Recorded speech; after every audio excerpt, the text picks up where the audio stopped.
Excellence, Madame la Première ministre, je vous souhaite toutes les bonnes chances de la planète pour tenir ce projet. Si vous voulez, un temps soit peu, faire quelque chose, combattez l'impunité. L'impunité. Promettez-nous, Excellence, Madame la Première ministre, que le grand scandale des forages, l'énorme scandale de lampadaires, que ça ne va pas passer comme ça à pertes et profits. Est-ce que vous allez poursuivre ces gens qui nous ont bouffé librement de l'argent et on pense que ce n'est pas parce que aujourd'hui le gouvernement a changé que cette affaire de lampadaires va passer comme ça. Il n'y a pas que ça.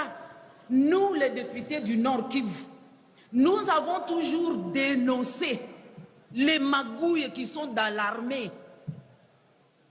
Les magouilles qui sont dans l'armée, où les officiers sont des affairistes, où les gens se partagent le peu d'argent que le gouvernement sort pour la troupe, les hommes de troupes. Et on apprend qu'à ce moment-là, tous les bureaux des généraux sont fermés, ils vont se partager l'argent ou au front. Et ils reviennent. Vous allez l'écouter, vous allez l'entendre. Mais Excellence, Madame la Première ministre, je voudrais que vous nous écoutiez. L'écoute, beaucoup de données que nous pouvons mettre à votre disposition, parce qu'ils sont documentés, nous les voyons. Lorsque nous allons vous en parler, ne nous dites pas que nous sommes dans des groupes armés. Nous allons vous amener les informations réelles. Nous ne sommes pas dans les groupes armés, mais nous soutenons les Wazalendo. Nous les soutenons. Parce qu'au moins, eux, ils font du travail. Excellence, Madame la Première ministre, n'hésitez pas à mettre hors d'état de nuire vos ministres qui vont tenter de vous faire échouer. Vous êtes une dame comme nous. Vous devez travailler 2-3 fois pour vous faire accepter. N'hésitez pas, je suis sûre que nous savons, vous venez d'une famille politique qui s'appelle l'UDPS.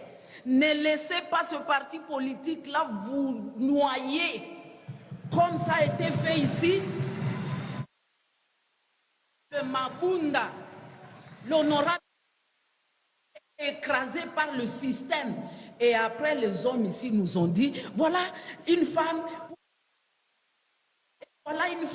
désormais on ne mettra plus de femmes. On ne veut pas que vous subissiez le même mépris. Quand ils vous auront roulé dans le moule du parti politique. Excellence, Madame la Première ministre, soyez stricte. Soyez stricte. Je sais que le chef de l'État vous appuiera. Il veut aussi réussir ce quinquennat ici. Il va vous soutenir. N'hésitez pas. Moi, je vous conseillerais, si vous voyez vraiment que vous êtes écrasé, de démissionner. Parce que ça sera encore l'histoire des femmes. On va dire la femme. Et si vous démissionnez parce que notre famille politique aura voulu que vous comportiez différemment à vos valeurs, je sais que le Congo central produit toujours des gens avec des valeurs élevées. N'allez pas vous compromettre dans ça. Excellence, Madame la Première ministre, c'est vous qui serez redevable devant ce Parlement et donc devant la nation. C'est vous seul. Lorsqu'ils vont vous dire, écoutez, si vous ne faites pas ceci, bon voilà, si vous ne faites pas ceci, à la fin, on va vous appeler ici, ça sera vous seul devant tout ce monde ici. Je ne voudrais pas y aller longuement parce qu'on parlera plus lorsque vous allez nous amener le budget.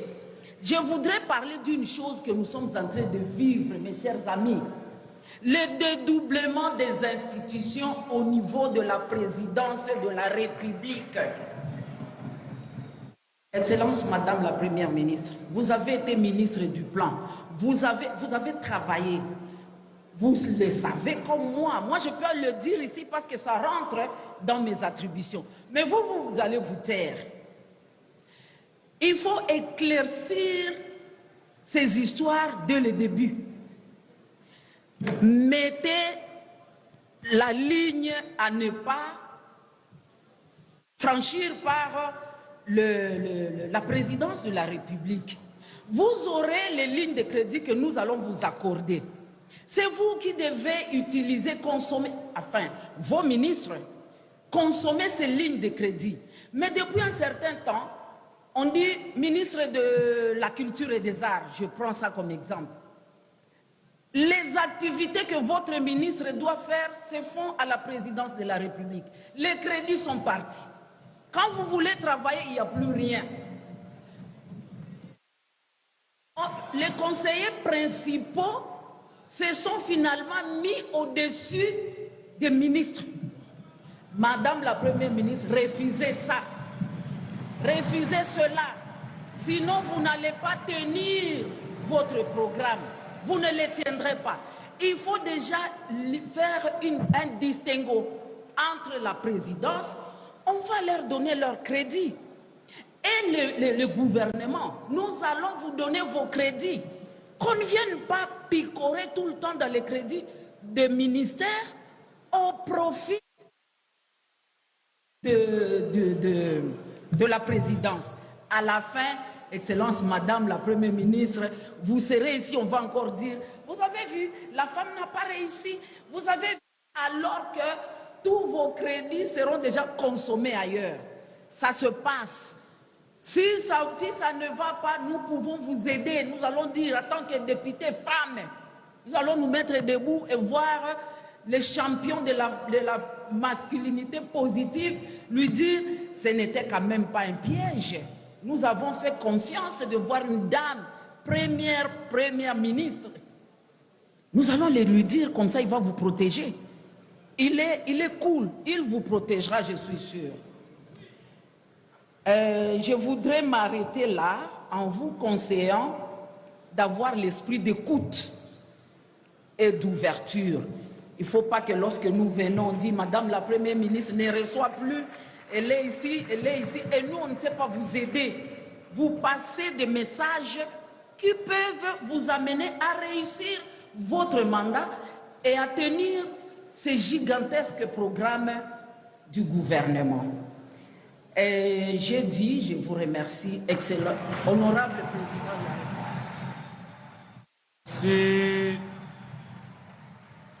Merci, ma collègue Jeannette Kavira Mapera, doublement collègue. Hein. Elle a toujours été intelligente comme ça depuis le début. Et ce qu'elle vient de dire là, c'est extraordinaire. Si le développement rural, si l'agriculture, on ne peut pas parler de création d'emplois de masse sans toucher